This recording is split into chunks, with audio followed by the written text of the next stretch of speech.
deuxième dimanche de Carême. Traditionnellement, nous relisons le passage de la Transfiguration et cette année dans l'Évangile selon saint Marc.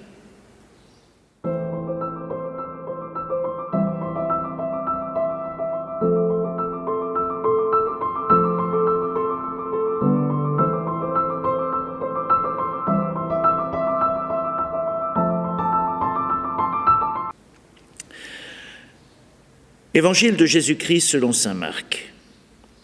En ce temps-là, Jésus prit avec lui Pierre, Jacques et Jean et les emmena eux seuls à l'écart sur une haute montagne. Il fut transfiguré devant eux. Ses vêtements devinrent resplendissants d'une blancheur telle que personne sur terre ne peut obtenir une blancheur pareille. Élie leur apparut avec Moïse, et tous deux s'entretenaient avec Jésus. Pierre alors prend la parole et dit à Jésus, « Rabbi, il est bon que nous soyons ici. Dressons donc 3 tentes, une pour toi, une pour Moïse, une pour Élie. » De fait, Pierre ne savait que dire, tant leur frayeur était grande. Survint une nuée qui les couvrit de son ombre, et de la nuée une voix se fit entendre, « Celui-ci est mon fils bien-aimé, écoutez-le. » Soudain, regardant tout autour, ils ne virent plus que Jésus seul avec eux. Ils descendirent de la montagne et Jésus leur ordonna de ne raconter à personne ce qu'ils avaient vu, avant que le Fils de l'homme soit ressuscité d'entre les morts. Ils restèrent fermement attachés à cette parole tout en se demandant entre eux ce que voulait dire ressuscité d'entre les morts.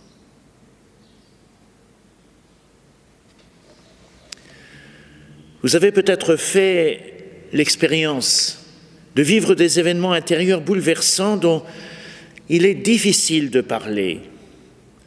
Reste le sentiment d'avoir profité d'un instant privilégié qui ne se reproduira probablement jamais.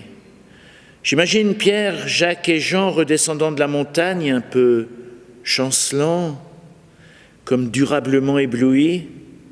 Alors, racontez, vous qui avez été choisis pour suivre le Maître, que dire? D'abord, le Maître a défendu de parler de l'expérience, et puis, il y a aussi cette peur de n'être pas compris. Comment expliquer qu'il y avait Jésus, bien sûr, mais tout autrement, resplendissant, et puis aussi Moïse et Élie? Les questions n'auraient pas manqué. Comment avez-vous pu savoir qu'il s'agissait de Moïse et Élie? Moïse est mort il y a 16 siècles, et vous l'avez reconnu du premier coup d'œil. De quoi ont-ils été témoins là-haut, sur cette montagne? On pense que c'est une sorte de miracle, mais non. Non, sur la montagne, ce n'était pas un miracle, mais bien plutôt l'interruption d'un miracle. Pour quelques instants, en effet, un immense miracle, parfaitement stupéfiant, s'est arrêté pour laisser apparaître la réalité. Car le vrai miracle, lui, qui s'est un instant arrêté, il a duré 30 ans, oui, 30 ans, peut-être un peu plus. C'est long pour un miracle, c'est tout de même assez long pour qu'on ait le temps de s'y habituer, de ne plus le voir comme un miracle. Et ce miracle, vous l'avez deviné, c'est que le Dieu Tout-Puissant, le Dieu infini et sans limite, devienne semblable à nous, les hommes, avec nos limites, nos fatigues, nos faiblesses. Le miracle, c'est que le Dieu de lumière absolue vienne se risquer au cœur de notre humanité, sans bien savoir comment nous allions l'accueillir. Le vrai miracle, c'est que le Dieu de toute puissance nous aime au point de devenir faible, au cœur de notre faiblesse. Le vrai miracle, c'est que Dieu veuille que nous ayons peur pour lui. Et c'est ce miracle-là qui s'est arrêté pendant quelques instants sur la montagne. Alors, maladroitement, Pierre propose gentiment de dresser 3 tentes au sommet de cette montagne. Cela rejoint au plus profond la tradition nomade de son peuple. Quand la marche vers la terre promise voyait le désert se couvrir de tentes, quand Dieu plantait sa tente au milieu de son peuple. Proposition peu réaliste cependant. Il est plus que douteux que les 3 apôtres se soit chargé du matériel de camping nécessaire. Mais cette intuition pose une vraie question, une question qui est également la nôtre. Pourquoi ne pourrions-nous pas nous installer pour contempler Dieu en face? Voilà un rêve qui habite toujours un recoin de notre pensée.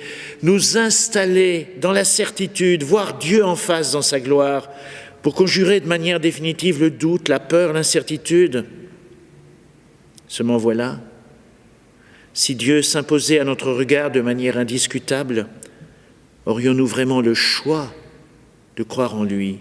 Aurions-nous encore la liberté de dire non, de dire oui, en se donnant à voir d'abord dans un visage humain, puis dans la transfiguration? Jésus le Christ nous dit vraiment qui nous sommes, quelle est notre véritable identité.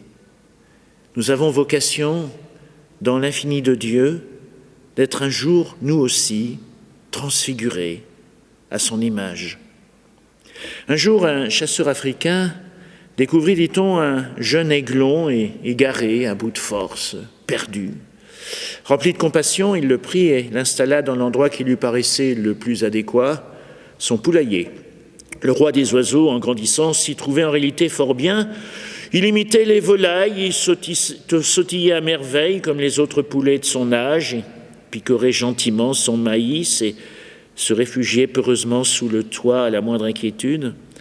Notre chasseur décida de rendre sa liberté au grand oiseau. Il le fit sortir du poulailler, le prit délicatement dans ses bras et le lâcha en haut d'une colline qui surplombait sa demeure. Mais l'oiseau ne bougeait pas.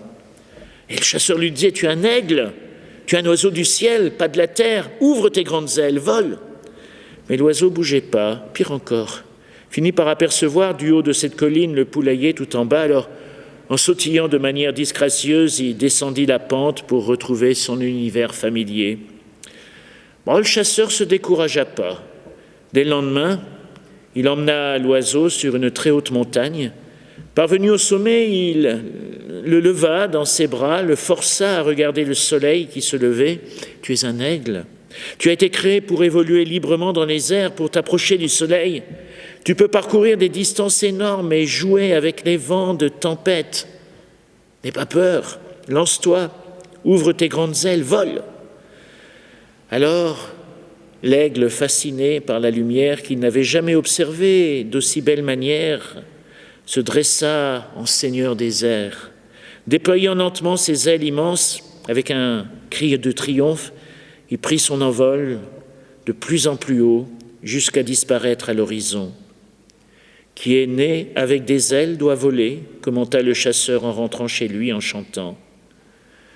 Le Christ transfiguré nous redit que nous sommes enfants de lumière, que nous avons aussi vocation à voler vers la lumière, toujours davantage à déployer cette part spirituelle qui est en nous.